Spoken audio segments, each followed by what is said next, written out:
mengajukan kebutuhan kita laporan kasih tadi ya Pak Lala ya.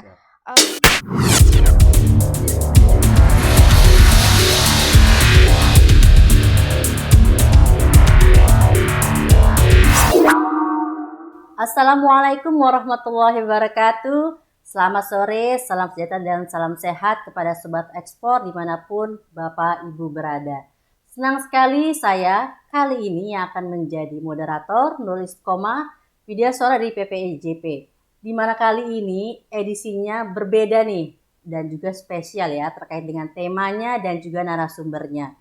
Kenapa bisa berbeda? Karena pertama kita mengemas secara beda, kita mengemas secara tidak langsung dan juga kita ada beberapa segmen. Segmen pertama adalah pembahasan ekspor di mana kita akan membahas materi kita lebih dalam dan tentu saja lebih menarik untuk Sobat Ekspor dimanapun Bapak Ibu berada.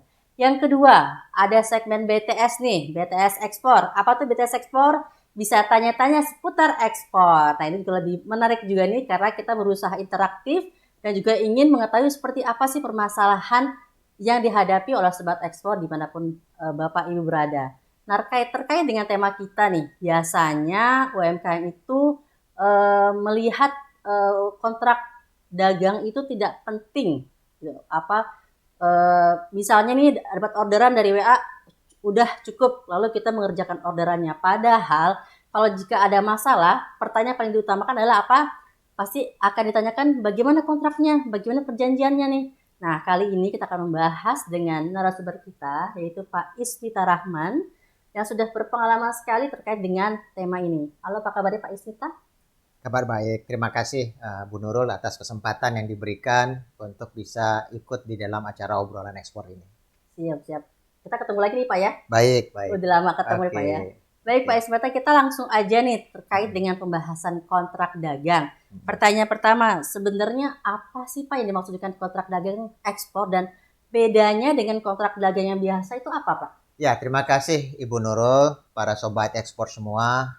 Kontrak dagang ekspor ini adalah suatu kesepakatan yang dibuat antara pembeli dan penjual atau antara eksportir dengan importir, di mana menuangkan beberapa kondisi-kondisi kesepakatan, hak, kewajiban yang dituangkan di dalam suatu perjanjian, dan perjanjian ini harus disepakati dan ditandatangani oleh para pihak yang menjadi dasar, menjadi awal daripada dimulainya kegiatan ekspor kita. Jadi kontrak dagang ini adalah salah satu dokumen yang menjadi mandatori diperlukan di dalam memulai transaksi kegiatan ekspor kita. Demikian Bu. Siap, berarti kata kuncinya itu mandatori ya Pak ya?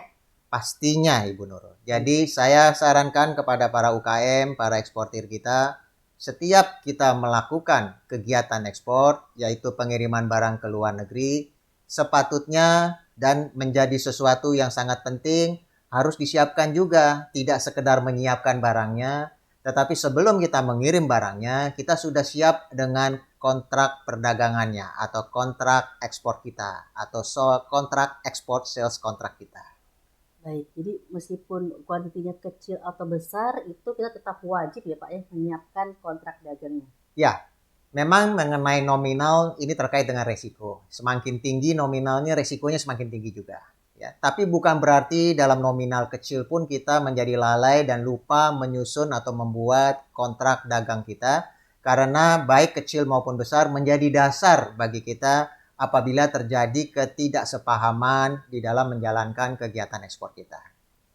Nah itu kenapa sih Pak, kok biasanya UMKM tuh lalai tuh atau menganggap ini sesuatu yang tidak penting dalam tahapan ekspor Pak? Nah, ini menjadi sesuatu yang sangat perlu kita ingatkan. Kembali lagi, ini bukan hanya UKM sebenarnya, siapapun ya, baik perusahaan besar, perusahaan kecil, perusahaan menengah. Bila kita melakukan transaksi kegiatan ekspor, jadi pada saat kita mendapatkan order yang sifatnya baik verbal, lisan, maupun yang masih unofficial order, itu sebaiknya kita jangan lupa menyiapkan secara komprehensif kontrak perdagangan ekspor kita, yaitu suatu kesepakatan yang kita susun secara tertulis dan bersama-sama disepakati oleh pihak pembeli dan penjual. Demikian Bu Nurul. Tadi kan Bapak bilang terkait dengan resiko. Nah sebenarnya apa sih yang biasa dihadapi nih Pak oleh para UKM ini dalam melakukan ekspor? Resikonya apa saja, Pak? Ya, resikonya banyak sekali, tetapi yang paling sering terjadi dalam melakukan transaksi kegiatan ekspor adalah pertama resiko barang. Ya. Resiko barang ya, Pak Jadi ya? resiko barang ini artinya nanti pada saat kita melakukan kegiatan ekspor ataupun pada saat kita membeli bahan baku dalam rangka impor, kalau tidak didukung dengan kontrak, bisa saja ada resiko di mana barang yang kita beli atau barang yang kita jual atau barang yang diperjanjikan di dalam perdagangan kita, itu tidak sesuai dengan apa yang sudah kita inginkan. Baik dalam bentuk kuantitasnya bisa kurang, bisa lebih, termasuk juga dalam bentuk kualitasnya. Bisa tidak sesuai dengan spek yang diperjanjikan. Sehingga untuk itu sepatutnya resiko barang menjadi hal utama yang harus kita perhatikan. Yang kedua adalah resiko penyerahan. Ini penting sekali. Karena dengan mudahnya para pihak, baik pihak pembeli maupun penjual, ini bisa mengalami suatu ketidakpuasan dengan waktu penyerahan. Dari sisi eksportir, jika dia menyerahkan terlambat, dari sisi importir akan menerima barang menjadi lebih lama daripada yang dia perlukan. Kalau resiko ini tidak dituangkan di dalam kontrak, kapan batas waktu penyampaian barang, kapan batas waktu untuk pengiriman, ini menjadi sesuatu yang mudah sekali terjadi dispute. Dan yang ketiga adalah selain daripada resiko barang, resiko penyerahan, penting juga diperhatikan resiko pembayaran. Karena dengan mudahnya para pihak lalai, ya, di mana nanti adanya pihak yang wajib membayar tidak tepat waktu pembayarannya, atau pembayarannya tidak sesuai dengan jumlah yang diinginkan, atau bisa juga lebih ekstrim lagi, tidak dilakukan pembayaran atau lalai di dalam melakukan pembayaran sesuai dengan apa yang dijanjikan. Kalau tidak dituangkan dalam suatu kontrak dagang, maka resiko barang, resiko waktu, resiko terkait dengan pembayaran menjadi hal yang kritikal yang harus kita perhatikan untuk menjadi catatan utama di dalam melakukan pemunculan atau pembuatan kontrak dagang ekspor. Demikian Bu Nurul. Oke, Pak Ismita. Nah, saya yakini beberapa UMKM ini mungkin memang baru sekali Pak berinteraksi dengan kontrak dagang ekspor. Jadi Bapak telah sebutkan resiko barang, penyerahan, dan pengiriman. Boleh di-sharing nggak Pak pengalaman Bapak terkait UMKM ini yang pernah didampingi, permasalahan realnya atau contoh realnya Pak? Ya, contoh realnya banyak sekali Bu Nurul ya. Ya, yang paling sering itu adalah pengiriman terlambat. Ya. Pengiriman terlambat Nah, ya Pak ya? kalau Anda sebagai eksportir, Anda mengirim barang tidak sesuai dengan schedule, ini dampaknya bukan dari sisi Anda. Mungkin Anda akan, saya kan sudah kirim, dia harus bayar. Anda harus ingat apabila barang yang Anda ekspor itu merupakan bagian daripada kegiatan produksinya pembeli kita. Terjadilah pergeseran schedule sehingga otomatis akan terjadi sesuatu yang sifatnya terlambat. Ya, baik kesiapan untuk dia menjual lagi atau dia menjadikan barang impor atau barang ekspor dari kita itu bahan baku dia, maka schedule dia akan menjadi terbengkelai. Resikonya menjadi bergeser, yaitu pembayaran. Dengan mudahnya pihak pembeli kita kemudian akan menunda pembayaran atau bahkan kita bisa ada resiko untuk tidak dibayar. Ya. Sehingga otomatis saya sampaikan pengalaman kita di lapangan, pastikanlah kita jangan tanda kutip menyepelekan atau ini terkait dengan jadwal pengiriman. Pengalaman yang paling sering adalah terlambat pengiriman barang, kemudian yang lebih sering lagi adalah barang yang dikirim itu ternyata tidak sesuai dengan apa yang diinginkan. Nah, ini bisa dalam konteks quality ya, terjadi sesuatu yang sifatnya ya entah cacat, entah terjadi kadar yang di bawah standar. Jadi saya pernah dulu import juga beberapa, saya ambil contoh saya pernah import dulu bahan kimia misalnya, kemudian bahan kimia itu terkontaminasi sehingga ada kandungan-kandungan yang tidak sesuai dengan spek yang kita berikan, maka terpaksa saya cancel dan saya reject. Nah, ini konsekuensinya ini harus kita pikirkan pada saat kita menyusun kontrak, karena kalau kita reject tanpa dasar dan konsekuensi apa yang terjadi terkait dengan reject produk tersebut serta penalti atau punishment apa kalau tidak dituangkan di dalam kontrak yang jelas, maka otomatis akan beresiko di kemudian hari dan akan menimbulkan sesuatu yang menjadi sulit bagi para pihak jika tidak terjadi kepemahaman yang sama terkait dengan transaksi perdagangan luar negeri kita. Demikian Bu Nurul. Berarti banyak sekali Pak ya potensi-potensi yang sebenarnya itu tidak bisa kita ketahui Pak, dan itu kita seharusnya dimasukkan di dalam sales kontrak itu ya Pak ya. Betul. Saya kasih filosofi sederhana ya, mencegah lebih baik daripada mengobati ya. Lakukanlah preventif, berpikir negatif, antisipasilah segala hal yang potensi akan muncul di kemudian hari di dalam sales kontrak kita ya. Sales kontrak kita sebaiknya juga menuangkan segala hal yang memang diperlukan dalam rangka melakukan penjualan ekspor kita. Ini menjadi basic di dalam menyusun sales kontrak ekspor yang baik. Demikian, Bu. Karena ini penting Pak, biasanya UMKM yang baru mendapat orderan tuh udah euforia nih Pak. Udah Ya. seneng banget nih Pak udah dapat mau ngurusin ordernya Pak. Ya, demikian. Jadi begitu euforia ini muncul, entah Anda datang atau bertemu saat pameran, entah dia melakukan WhatsApp atau dia melakukan call terkait dengan interest terhadap barang kita, atau dia baru mengirimkan quotation saja, kita sudah berpikir bahwa it's safe to us untuk delivery. Nah, ini tidak bisa, ya. Kita harus pastikan dulu ya bahwa semua yang dia sampaikan lisan, semua yang dia buat penawaran, semua yang sifatnya masih satu pihak dibuatlah dalam bentuk kesepakatan dua belah pihak yang sejajar, mendudukkan letak hak dan kewajiban dari eksportir dan importir, dan memastikan segala hal-hal yang memang potensial terjadi dan merugikan salah satu pihak sudah bisa diantisipasi dalam bentuk standar perjanjian kontrak penjualan ekspor. Siap. Saya sapa dulu Pak ya, Sobat Ekspor dimanapun Sobat Ekspor berada, kami mengundang partisipasi Sobat Ekspor untuk kegiatan ini, di mana Sobat Ekspor bisa bertanya nih di kolom komentar. Jadi meskipun tidak kami jawab secara langsung ya, tapi kami usahakan pertanyaan atau sharing atau pengalaman Bapak Ibu kami bacakan di episode obrolan ekspor di berikutnya. Jadi meskipun tidak secara langsung, boleh loh di-sharing pengalaman Sobat Ekspor atau permasalahan Sobat Ekspor terkait kontrak dagang ini. Kita lanjut Pak ke pertanyaan berikutnya, yaitu mengenai bagaimana Pak memitigasi resiko ini. Tadi kan Bapak bilang banyak sekali resikonya. Nah, biar ada gambaran nih, sepertinya gimana cara kita memitigasi resiko tersebut Pak? Ya, terima kasih Bu Nurul. Yang pasti adalah resiko itu sesuatu yang pasti ada. Ya. Dan kita tidak bisa menghilangkan resiko. Yang ada adalah kita mengeliminir atau mengurangi resiko itu supaya kalau ada apa-apa bisa kita antisipasi. Karena ini lebih kepada para UKM, resiko-resiko tersebut kalau bisa kita cantumkanlah di dalam kontrak dagang kita. Ya. Saya ambil contoh resiko barang. Kalau Anda menginginkan barang yang memang dibeli atau yang diminati oleh pembeli Anda jenisnya A, maka di dalam kontrak ekspor kita harus buat satu kolom khusus yang mengutip dan mendeskripsikan secara jelas barang yang akan diperdagangkan. Harus jelas nama barangnya apa, kuantitasnya berapa, kualitasnya bagaimana, standarnya bagaimana, jumlahnya berapa, dan ini menjadi sesuatu yang mandatori di dalam menyusun sales kontrak. Agar supaya tidak terjadi perbedaan pemahaman. Ya. Saya ambil contoh misalnya ya, ini mungkin contoh ini jangan dijadikan sesuatu yang sifatnya hitam putih.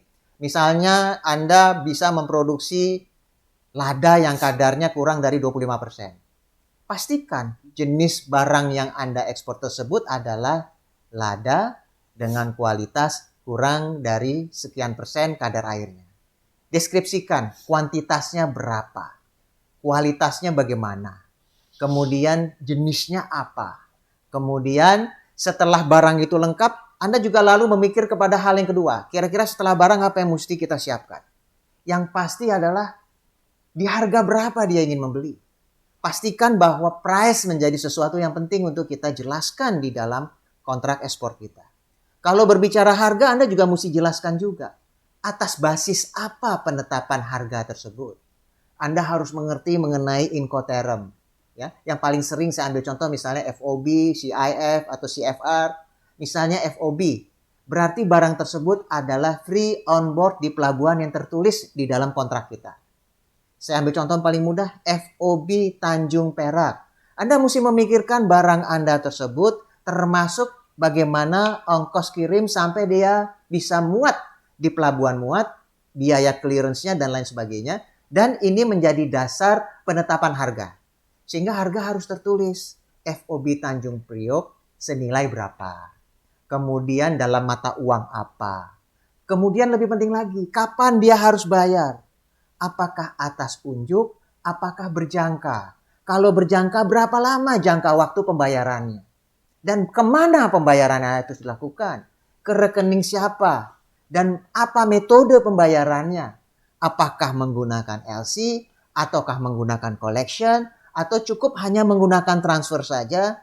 Dan yang menjadi dasar daripada metode pembayaran ini, bagaimana pula terkait dengan catatan-catatan penting yang menjadi suatu hal yang kaitannya dengan keterlambatan pembayaran. Jika terlambat sampai dengan tanggal berapa misalnya, dendanya bagaimana, jika terlambat mengirim bagaimana, jika terlambat membayar bagaimana. Kedua permasalahan ini menjadi hal-hal penting yang harus kita mitigasi, yaitu dengan cara mencantumkanlah berapa dendanya terkait keterlambatan pengiriman, berapa dendanya terkait keterlambatan pembayaran, dan apa konsekuensinya, serta apa yang akan terjadi apabila sesuatu yang muncul tidak kita inginkan ini menjadi sesuatu yang kita tuangkan di dalam penjualan kontrak ekspor kita. Kembali lagi, ini bukan mempersulit, tapi lebih kepada standarisasi dan mendudukan kembali kewajiban-kewajiban para pihak dan memastikan ada jadwal yang kerat, yang jelas terkait kapan dikirim, kapan dibayar, barangnya apa, harganya berapa, apa incotermnya, apa metode pembayarannya. Para pihak harus membuat perjanjian yang tertulis. Demikian Bu Nurul. Oke, tadi kayaknya aspeknya banyak banget ya Pak ya. Mungkin bagi sobat ekspor mungkin Mas bisa tadi bilang jelimet ya Pak ya. Mungkin nanti kita akan coba bahas pelan-pelan ya Pak ya. Baik. Biar sobat ekspor juga bisa lebih paham dan bisa mencernanya ini dengan pelan-pelan dan sehingga bisa memahaminya lebih baik. Nah, saya mau bertanya Pak, apakah ini harus tertulis Pak? Dan misalnya nih, jika kontrak tersebut dituangkan dalam misalnya di WhatsApp Pak, apakah itu bisa Pak? Atau seperti apa sih Pak bentuknya Pak? Terima kasih Bu Nurul. Terima kasih. Perlu teman-teman sobat ekspor saya sampaikan bahwa komunikasi WhatsApp itu adalah komunikasi yang sifatnya informal. Ya. Informal. Dengan mudahnya WhatsApp itu terhapus, dengan mudahnya WhatsApp itu hilang, ya. Dan Anda jangan pula berpikir dengan screenshot maka Anda akan bisa memenangkan jika terjadi dispute gitu ya. Anda harus membuat suatu perjanjian kontrak ekspor yang memang sedikit di atas daripada informal komunikasi. Informal komunikasi bisa menjadi dasar bagi Anda untuk bisa membaca apa yang diinginkan oleh pembeli kita. Tetapi semua apa yang diinginkan oleh pembeli kita harus kita tuangkan dalam bentuk perjanjian yang sebaiknya adalah tertulis. Tertulis ya Pak ya? Iya, tertulis ya. Tertulis, Pak, sekarang udah era digital. Ya tidak masalah, kita bikin aja electronic agreement, tetapi tetap harus ada assignment, approval, acknowledgement, atau suatu kesepakatan. Ya, itu dengan mudahnya sekarang di print, ditanda tangan, kemudian di send lagi dalam bentuk facsimile atau dalam bentuk electronic documents. Tapi tetap harus ada sesuatu yang sifatnya disepakati, ditandatangani, di-acknowledge oleh semua pihak. Karena kalau tidak ada yang sifatnya hanya informal communication, ini akan melemahkan kita apabila terjadi dispute di kemudian hari dalam langkah pembuktiannya kepada pihak ketiga atau pihak pengadilan jika terjadi pemahaman yang memang berbeda antara pembeli dan penjual. Demikian Bu Nur. Baik sobat ekspor, jadi levelnya ini sudah harus lebih serius nih. Jadi tidak cukup di WhatsApp saja, tapi juga dalam bentuk tertulis dan juga yang paling penting ditandatangani Pak ya. Ya. Ditandatangani oleh kedua belah pihak. Artinya kedua pihak ini tahu nih apa yang menjadi tanggung jawab dari masing-masing pihak ya Pak ya. Betul. Nah tadi kan Bapak bilang banyak tuh menjelaskan apa yang harus ada nih dalam sales kontrak. Nah kalau untuk bagi UKM nih Pak yang mungkin baru menitis, minimal Pak aspek-aspek apa saja yang harus ada di dalam sales kontrak ini Pak? Ya, terima kasih ya. Kita bicara aspek minimal. Dan yang kedua adalah kalau yang mau yang komprehensif seperti apa. Oke, ya. Pak. Kalau berbicara aspek minimal tadi udah disampaikan oleh Bu Nurul. Yang pasti ada para pihaknya, ditandatangani, ada tanggal kapan dibuatnya, di mana dibuatnya. Tetapi juga yang saya sampaikan tadi minimal tuh ada dideskripsikan barang yang mau dijual atau barang yang akan dibeli itu apa. Yang kedua kita berbicara harganya berapa, bagaimana cara pembayarannya, kemudian bagaimana cara incoterm yang disepakati oleh para pihak. Nah, yang lebih penting lagi adalah bagaimana cara penyerahannya, di mana serah terima barang itu dilakukan, bagaimana cara pengirimannya, kemudian lebih penting lagi adalah cara pembayarannya. Bagaimana dengan jangka waktu pembayarannya, apakah sekarang, apakah nanti, berjangka, kapan terakhir. Nah, ini semua harus dituangkan di dalam kontrak. Jadi syarat minimal kontrak ditandatangani para pihak, disetujui para pihak, tercantum tanggal dan tempat penandatanganannya, mencantumkan secara jelas barangnya apa, harganya berapa, cara pembayarannya bagaimana, kemudian konsekuensi kapan pengiriman dilakukan dan di mana penyerahan itu menjadi minimal di dalam kontrak. Tetapi Bu Nurul, kalau bisa ya, UKM-UKM kita ini harus berpikir lebih maju lagi ke depan dan mengantisipasi resiko-resiko yang mungkin kita menyepelekan. Ya, saya ambil contoh demikian. Misalnya Anda ini adalah eksportir batik. Misalnya. Batik. Waktu itu pembeli hanya membeli sekitar 10 batik misalnya. Ya, dengan model yang unik misalnya. Ya.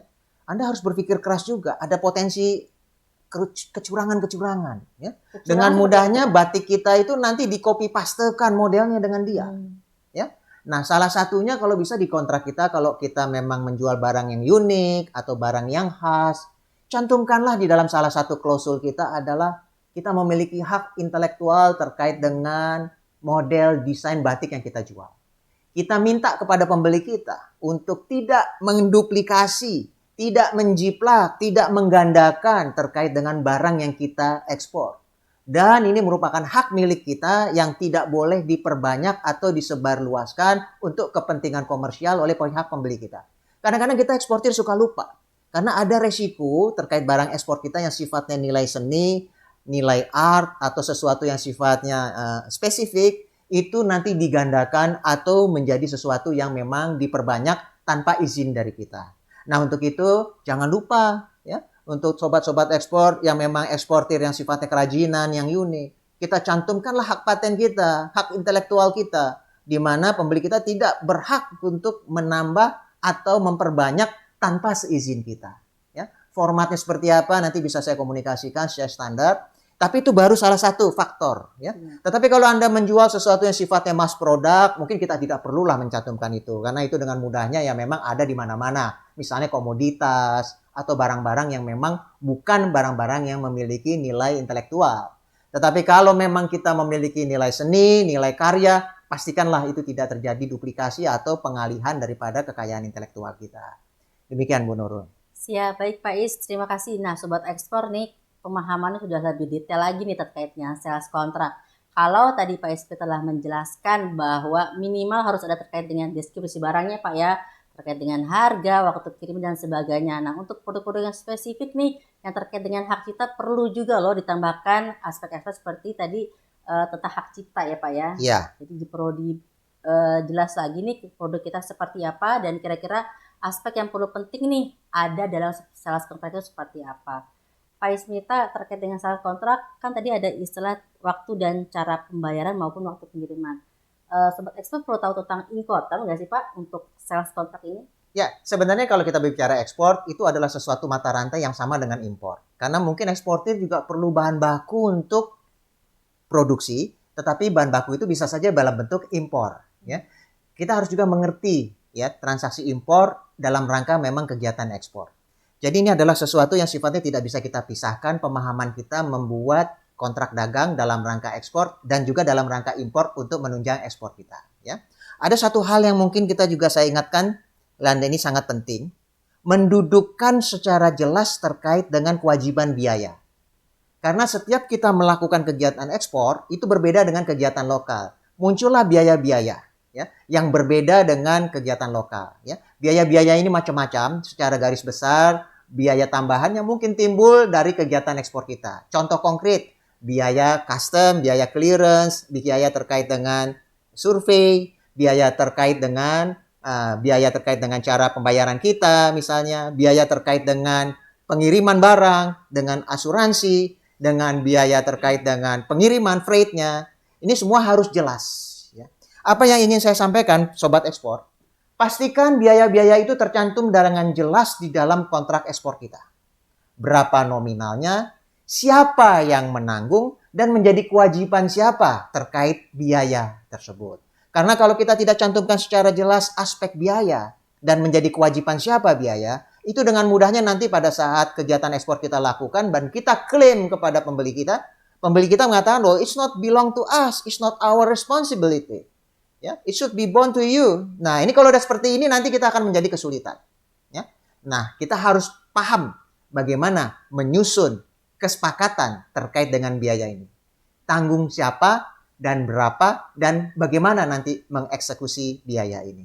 Demikian Bu Nurul. Siap, berarti dalam sales kontrak itu memang sangat terkait sekali dengan Incoterm nih Bapak Ibu. Nah, Sobat Ekspor nih, kalau ingin bertanya tentang Incoterm, boleh banget nih bertanya di kolom komentar, dan kalau pengen ngebahas Incoterm apa saja, boleh dong kira-kira ditulis pertanyaan-pertanyaan apa yang ingin dibahas tentang Incoterm. Bisa saja nanti kita akan mengadakan episode khusus nih terkait dengan Incoterm yang membahas lebih dalam aspek apa saja terkait dengan tanggung jawab dan aspek pembayarannya. Kita lanjut Pak Ismita. Nah, bagaimana nih alur awal transaksi sampai dibuatnya sales kontrak, Pak? Ya, diawali dari pertemuan biasanya. Ya, pertemuan antara eksportir dan calon importir. Ya, calon importir adalah calon pembeli kita, baik dalam kondisi pameran maupun dalam dunia maya. Ya. Pertemuan-pertemuan ini biasanya kemudian diikuti dengan suatu penawaran atau suatu upaya untuk melakukan pendalaman dari barang yang akan dia beli. Bisa saja saya ambil contoh, importir mengeluarkan letter of inquiry, surat untuk mengakukan lebih dalam lagi. Please send to us the detail of your good. And after that, biasanya setelah itu ada letter of quotation. Sudah ada letter of quotation atau letter penawaran. We would like to sell to you, ya apa, kuantitinya apa, harga bagaimana, misalnya sekian dolar per item, FOB apa misalnya. Itu adalah letter of quotation. Tetapi itu belum kontrak. Setelah letter of quotation biasanya ada order sheet lah, purchase order lah, surat apa, itu belum menjadi kontrak. Kapan itu menjadi kontrak? Pada saat ada suatu penawaran yang diakseptasi oleh para pihak. Jadi suatu penawaran atau suatu perjanjian atau suatu kesepakatan yang diakseptasi atau disetujui atau ditandatangani oleh para pihak, itu barulah menjadi kontrak. Untuk itu jangan kontrak itu sifatnya plain atau datar. Pastikan kontrak Anda komprehensif, melindungi semua hak dan kewajiban. Utamanya adalah hak Anda sebagai eksportir serta kewajiban Anda sebagai eksportir, termasuk hak dan kewajiban pembeli kita, agar supaya kita bisa tuntut dan sebagainya. Kalau kita dituntut, kita siap untuk menjelaskan dan mengikuti aturan yang disepakati di dalam kontrak kita. Demikian, Ibu Nurul. Siap. Berarti memang sebelum kontrak dagang ini harus dia dahului, Pak ya. Iya. Tahapan-tahapan tadi terkait dengan misalnya offering letter, question letter dan sebagainya. Barulah kemudian sampai pada tahap sales kontrak. Nah, pertanyaan berikutnya, Pak, UMKM ini sebenarnya perlu nggak sih, Pak, memahami hukum atau harus belajar hukum nih, Pak, sebelum kita membuat kontrak dagang, Pak? Ya. Kalau Anda mau menjadi eksportir, tidak harus Anda menjadi seorang sarjana hukum, ya. Anda menjadi ahli hukum, gitu ya. Karena kita seorang entrepreneur, kita seorang pengusaha, kita bukan lawyer, ya. Kalau menjadi lawyer memang harus menjadi seorang hukum ya, atau seorang sarjana hukum. Tetapi minimal kita kalau eksportir, kita juga harus tanda kutip mengerti dan memahami sedikit, atau kita katakan melek hukum. Ya. Untuk itu bagaimana caranya? Saya sarankan sobat ekspor, ikutilah pelatihan-pelatihan di PPEJP ini. Ya. Kita punya pelatihan bagaimana cara menyusun kontrak dagang ekspor kita. How to drafting export sales kontrak kita. Ya. Kita punya kurikulumnya, saya bisa desain bagaimana kita menyusun secara komprehensif beberapa item yang memang biasa dipakai di dalam menyusun kontrak dagang ekspor. Itu ada tanggalnya, ada kapannya, ada akseptasinya, ada integritasnya, ada kewenangannya, ada pilihan hukum yang dipakai, ada ketentuan terkait dengan deskripsi barang, ada ketentuan terkait dengan tata cara pembayaran, ada ketentuan mengenai tata cara pengiriman, ada ketentuan mengenai force majeure kalau terjadi sesuatu yang di bawah kontrol atau di bawah kendali kita. Itu bagaimana dengan kewajiban-kewajiban kita sebagai eksportir.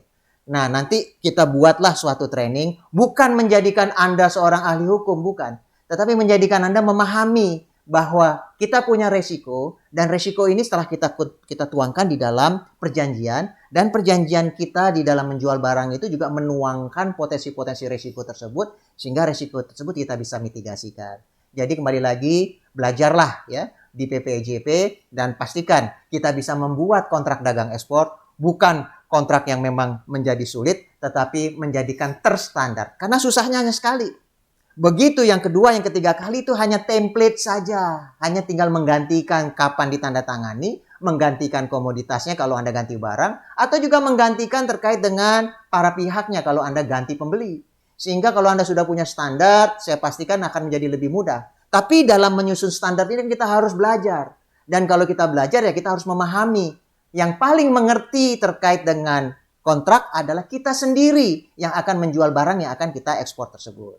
Demikian Bu Nurul. Siap, berarti tidak harus ahli hukum nih, tapi setidaknya memahami Pak ya. Ya. Karena biasanya bahasa hukum yang tertuang dalam kontrak itu bisa berbeda ya Pak, dan itu bisa multitafsir. Nah, kadang-kadang nih Pak, ada UKM yang mungkin copy paste aja nih Pak, tanpa mengerti atau memahami sebenarnya pasal ini maksudnya apa sih. Jadi kadang-kadang jadi malah bisa jadi semalakama nih Pak ya, kalau ada yang tiba-tiba mau copy paste dari misalnya contoh yang ada di internet nih, kontrak kerja seperti ini, kontrak dagang seperti ini Pak ya.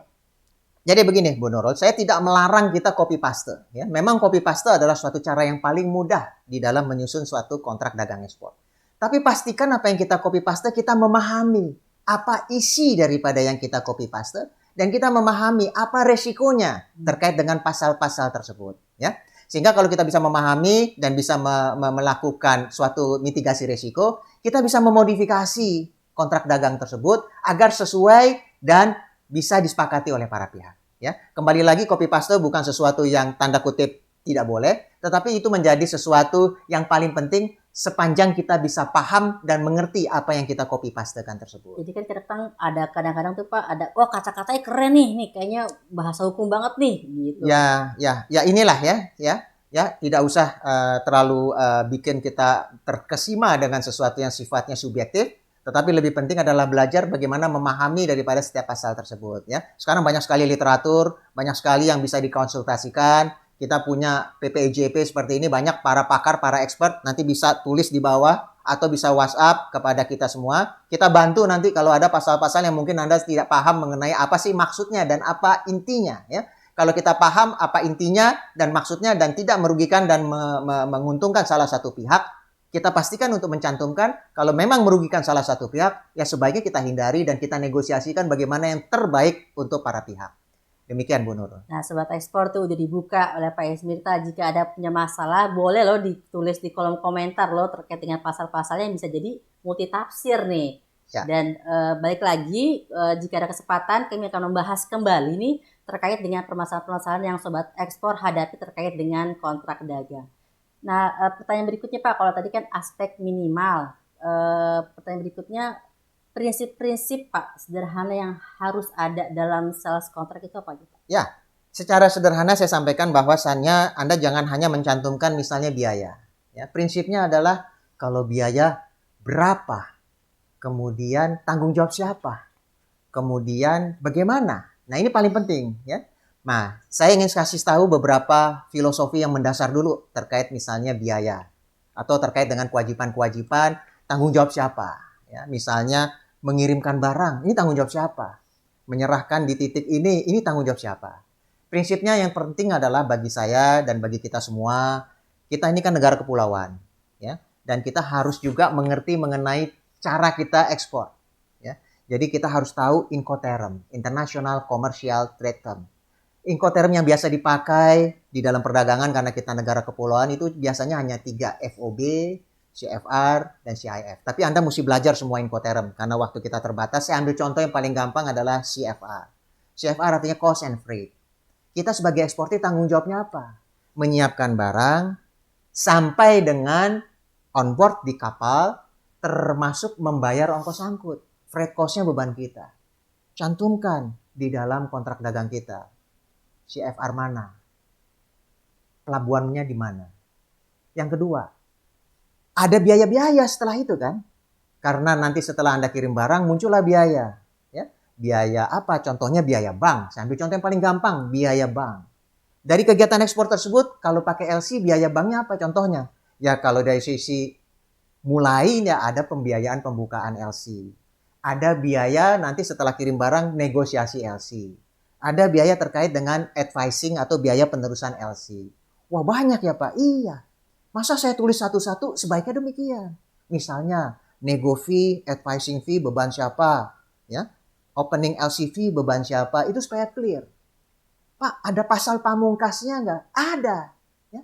Apa pasal pamungkasnya kalau pengen tahu biaya beban siapa?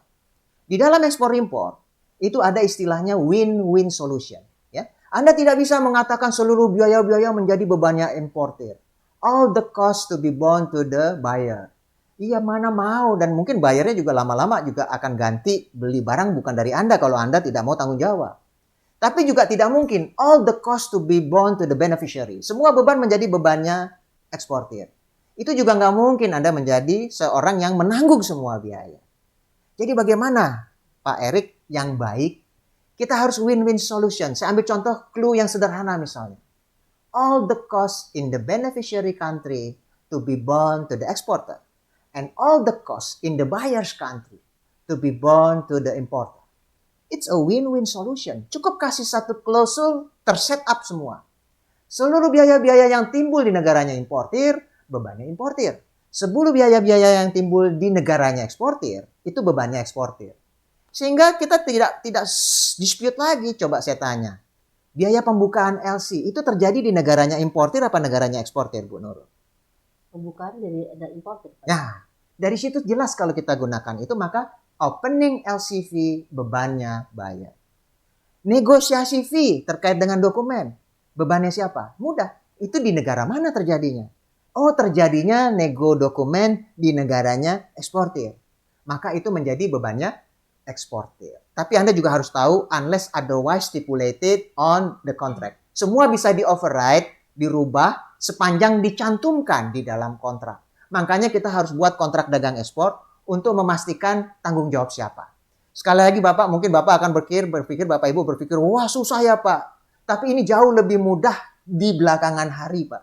Karena saya pastikan nanti tidak akan ada dispute terkait dengan biaya ini. Kalau bebannya siapa jelas, tarifnya berapa jelas, tanggung jawab siapa jelas. Jadi pastikan cara pembayarannya jelas, incotermnya jelas, payment metode-nya jelas, apakah pakai LC atau tidak. Dan Anda juga jangan membuat kontrak itu plain. Payment method by LC. Itu cuma satu kalimat yang baru mulai. Pertanyaan berikutnya akan muncul. LC yang bagaimana sih Pak? Nah ini akan menjadi dispute. Karena LC macam-macam. Ada site LC, ada usance LC. Begitu cuma ditulis LC, datang LC berjangka 1 tahun. Atau mundur 6 bulan. Anda komplain, loh saya minta LC-nya waktu itu site Pak, kenapa datangnya usance?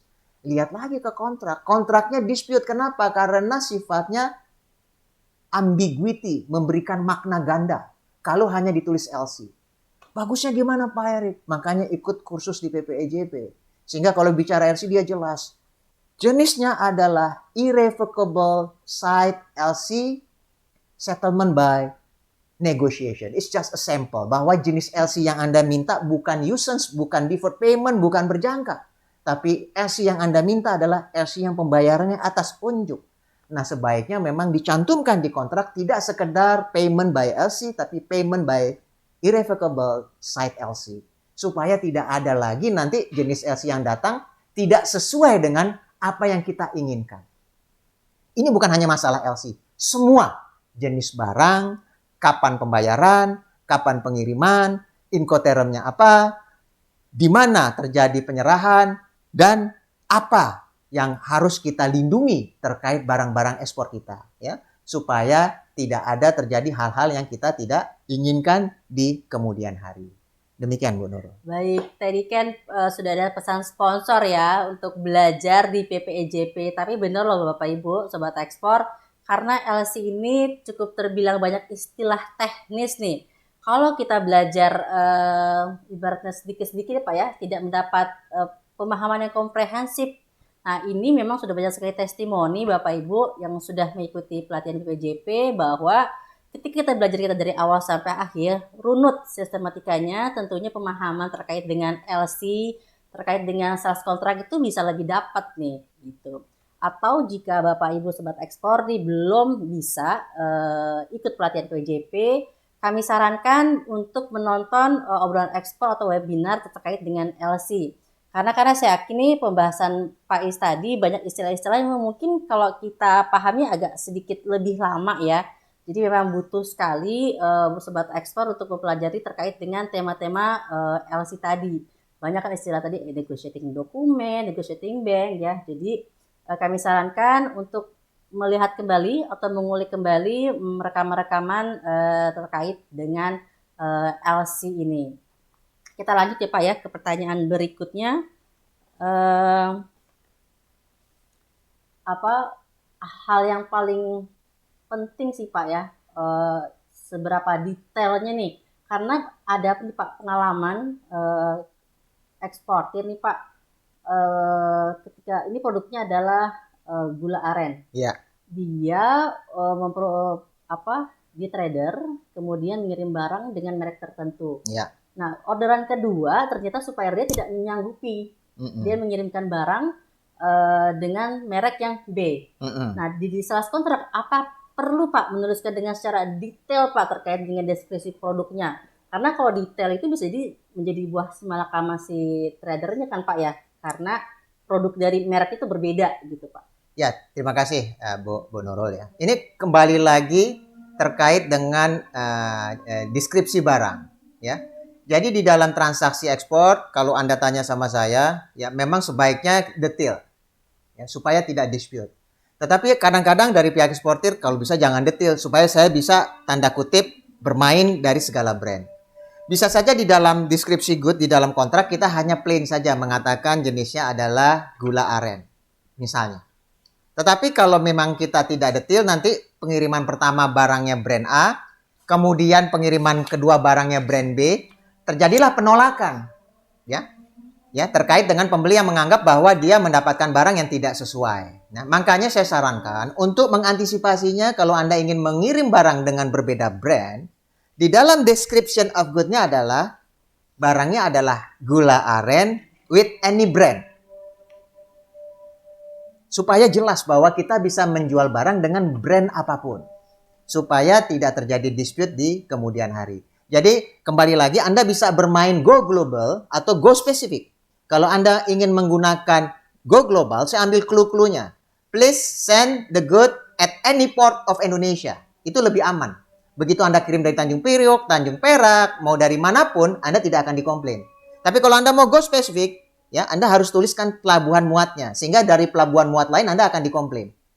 Tergantung Anda menginginkan apa. Dan mintalah persetujuan dari buyer di awal. Tapi jangan buat sesuatu yang abu-abu. Karena kalau abu-abu, maka para pihak mungkin akan komplain di kemudian hari.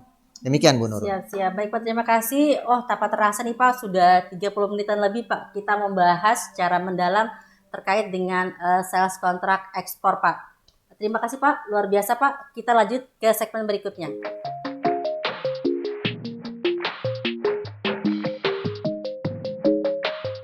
Sobat ekspor, kita masuk ke dalam segmen kedua. Kalau di Korea ada BTS, nah di obrolan ekspor juga ada BTS ekspor. Apa itu? Bisa tanya-tanya seputar ekspor. Nah, kami telah mengumpulkan nih pertanyaan dari media sosial kami, baik dari Instagram dan YouTube. Jadi sebelumnya nih Pak, kita telah membuka nih Pak open question terkait dengan materi yang akan kita bahas. Dan alhamdulillah banyak juga nih Pak pertanyaan-pertanyaan yang sudah masuk ke akun PPJP kita nih Pak. Nah, ini pertanyaan dari Uwais dari Instagram ya Pak ya, terkait tadi kan Bapak bilang tahapan-tahapannya nih. Nah, Pak Uwais ini nanya bagaimana pendekatan calon buyer yang baik? Ya, terima kasih Bu Nurul. Jadi pendekatan calon buyer yang baik adalah calon buyer yang mau mendengarkan kita, kan begitu ya. Artinya setelah kita terjadi kesepakatan di dalam melakukan pembelian ataupun penjualan barang, maka calon buyer yang baik itu adalah calon buyer yang kemudian bisa mau mendudukan hak dan kewajibannya dalam bentuk perjanjian. Ya. Jadi kalau nanti Anda ajukan suatu format perjanjian kemudian dia tidak mau ya minimal membahasnya, maka saya khawatir. Mungkin tanda kutip ini bisa menjadi buyer yang memang tidak serius ya. Kalau dia serius ingin membeli barang kita, biasanya dia akan setuju atau sepakat untuk sama-sama menyusun sales kontrak ekspor. Jadi buyer yang baik itu adalah buyer yang mau mendiskusikan bagaimana perjanjian jual beli yang akan kita susun bersama. Demikian Bu Nurul. Baik, terima kasih. Pertanyaan berikutnya dari Timothy. Pertanyaan masuk ke Instagram ya. Beliau bertanya, kontrak dagang pakai hukum negara mana nih Pak? Ya, karena penjualan ekspor ini melibatkan antar negara. Jadi ada negaranya pembeli, ada negaranya penjual. Pertanyaan yang pertama adalah pakai pilihan hukum mana? Ya. Pilihan hukum mana? Nah, Saya ambil contoh konkret lah. Misalnya pembelinya adalah dari Jepang, kemudian penjualnya dari Indonesia. Terjadilah sesuatu yang sifatnya mungkin dari pihak Jepang mengatakan, in case of any default, please refer to hukum di negara dia. Ya. Kalau pihak kita pasti menginginkan kalau ada apa-apa terjadi ketidaksepakatan, mungkin akan refer kepada hukum di negara kita. Nah, otomatis biasanya akan terjadi sesuatu yang tidak mudah. Ya, artinya tidak terjadi kesepakatan. Jadi biasanya kalau ada dua pihak yang tidak setuju dengan salah satu usulan negara dari para pihak, maka biasanya kita pakai menggunakan arbitras atau pihak ketiga. Ya. Arbitras atau pihak ketiga ya? Arbitras, ya. Dengan menggunakan arbitras tersebut bisa mengindependenkan keberpihakan salah satu daripada para pihak. Jadi ini akan lebih dalam lagi, ya. Bagaimana kalau terjadi dispute? Jadi kalau saran saya, jika terjadi dispute yang pertama adalah jangan cepat-cepat mengacu kepada proses hukum melalui arbitras atau melalui pengadilan yang ditunjuk di dalam kontrak. Tapi yang pertama di dalam melakukan penyelesaian masalah hukum di dalam penjualan ekspor kita, selesaikanlah secara musyawarah dan mufakat dengan para pihak. Atau di dalam istilahnya adalah amicable settlement. Penyelesaian permasalahan sesuai dengan kesepakatan para pihak.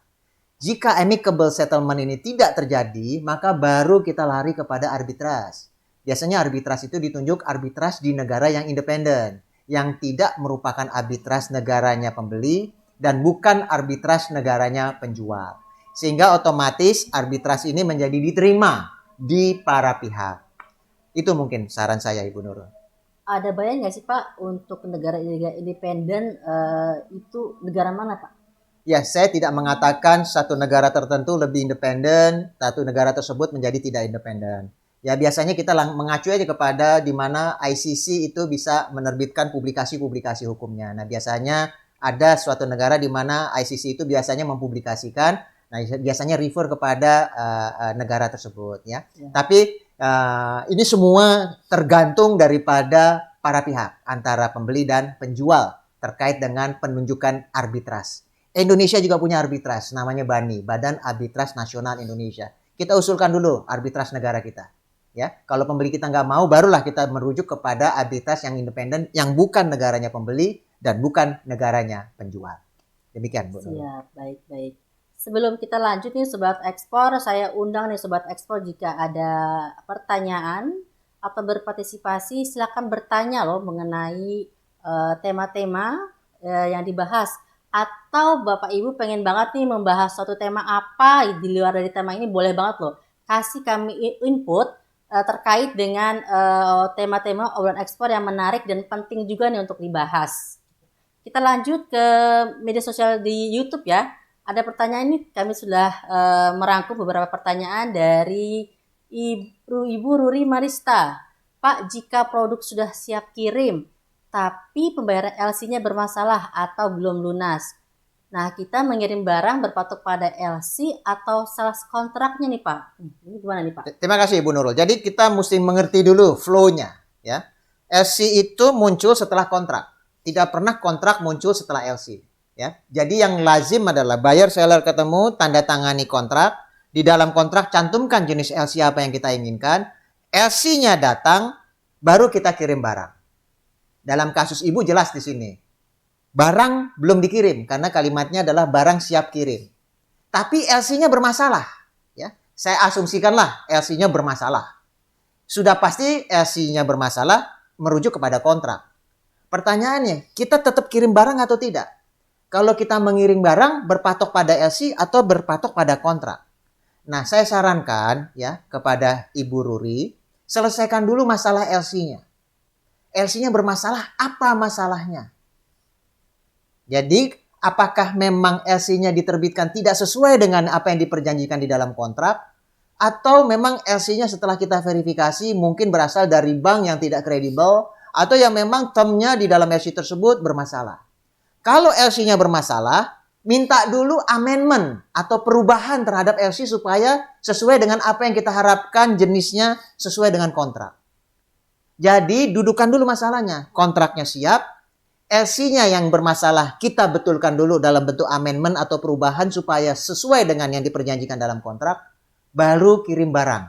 Jangan pernah mengirim barang sebelum LC-nya diterima dalam kondisi baik dan benar. Atau dalam istilahnya adalah verified and acknowledged by us, the LC is benar-benar betul. Kalau LC-nya betul, sesuai dengan kontrak, baru kirim barang. Kalau Anda kirim barang dalam kondisi LC bermasalah, saya pastikan ada risiko tidak dibayarnya tagihan ekspor Anda karena barang sudah berangkat, LC-nya tidak bisa dicairkan atau dokumennya tidak bisa dibayar.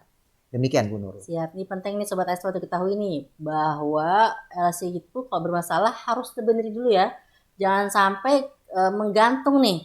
Ada trouble LC, kita mengabaikan ya Pak ya, sehingga kita bingung nih. Ketika terjadi perbedaan, kita mau ke LC atau ke kontrak. Padahal LC itu merupakan dokumen yang penting dan harus ada persamaan, tidak boleh ada diskrepansi Pak ya dalam dokumen tersebut. Oke, berikutnya kita masuk ke pertanyaan berikutnya, Ian Series.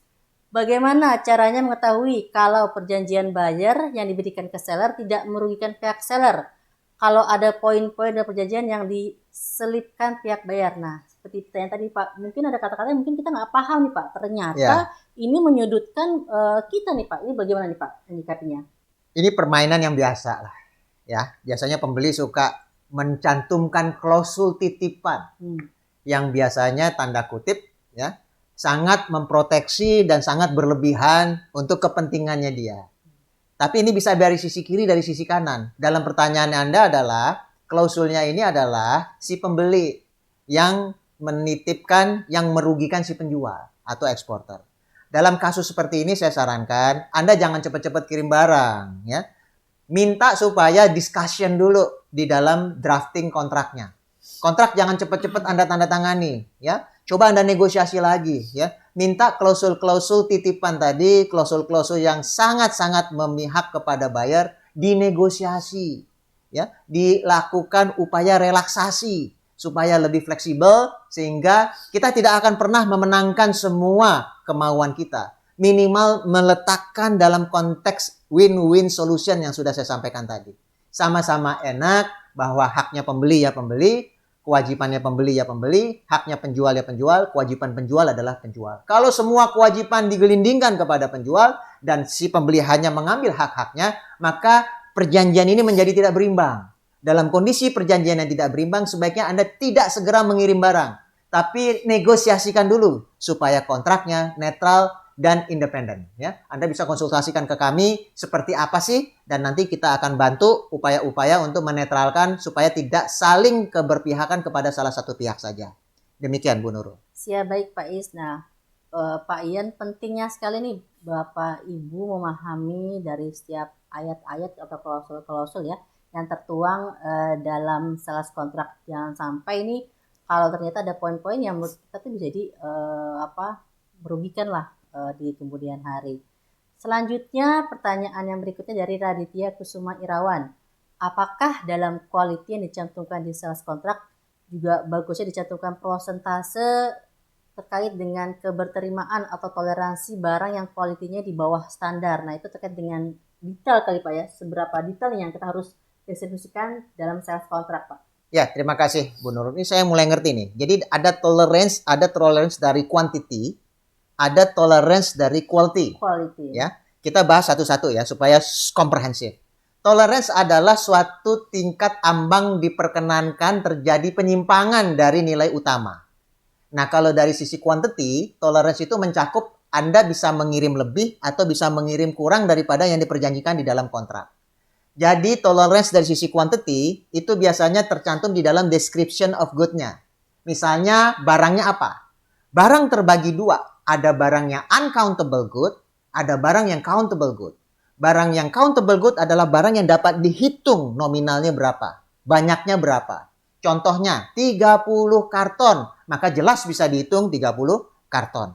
Tetapi uncountable good adalah barang yang tidak bisa dihitung secara persis jumlahnya. Contohnya apa? Barang liquid.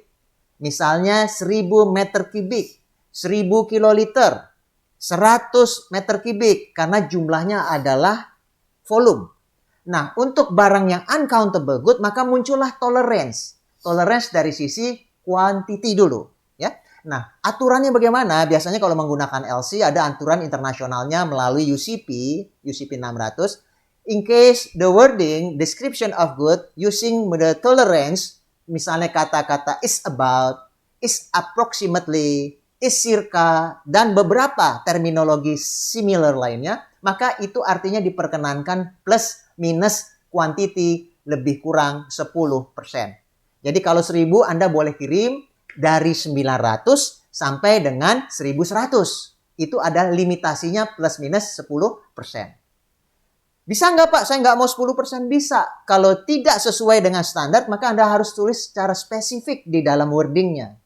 Misalnya, the description of good is not exceeding 5%. The amount and the quantity of good is not exceeding 15%. Tergantung kesepakatan antara buyer dan seller. Itu dari sisi quantity. Dari sisi quality ada yang namanya reject tolerance. Ya. Reject tolerance adalah toleransi yang diperkenankan terkait dengan quality yang di bawah standar. Kalau ini tidak ada aturannya. Karena apa? Tidak diperkenankan reject sebenarnya. Biasanya semua barang yang diekspor harus sesuai dengan apa yang diperjanjikan di dalam kontrak. Tidak boleh tidak sesuai. Kalau tidak sesuai reject, tidak dibayar. Ya, biasanya disepakati dengan adanya inspeksi dari independent surveyor terkait dengan quality barang tersebut. Pak, tapi tetap saya ingin mencantumkan reject. Tidak masalah. Anda tinggal tambahkanlah di dalam perjanjian Anda. Misalnya, ya, saya ambil contoh, ya, Anda eksportir ikan hias. Tidak mungkin kalau Anda kirim pakai pesawat terbang 100 ekor ikannya hidup semua. Ya, saya perkenankanlah Pak. Boleh 20% ikannya mati masih saya bayar lah. Nah, maka Anda tulislah rejectnya. Mortality rate not exceeding 20% misalnya. Mortality rate not exceeding 10%. Jadi kalau ada yang meninggal, ikannya ada yang mati, 10 ekor dari 100 ekor itu masih dibayar. Tapi kalau lebih daripada yang ditulis di dalam quality standarnya, itu bagaimana? Itu sudah terjadi discrepant atau penyimpangan terkait dokumen dengan kontrak, terkait dokumen dengan LC. Kalau terjadi penyimpangan karena melebihi dari batas yang diperjanjikan di dalam kontrak, maka Anda bisa meminta penalti, denda, atau penolakan pembayaran. Karena apa? Karena tidak sesuailah barang dengan apa yang diperjanjikan.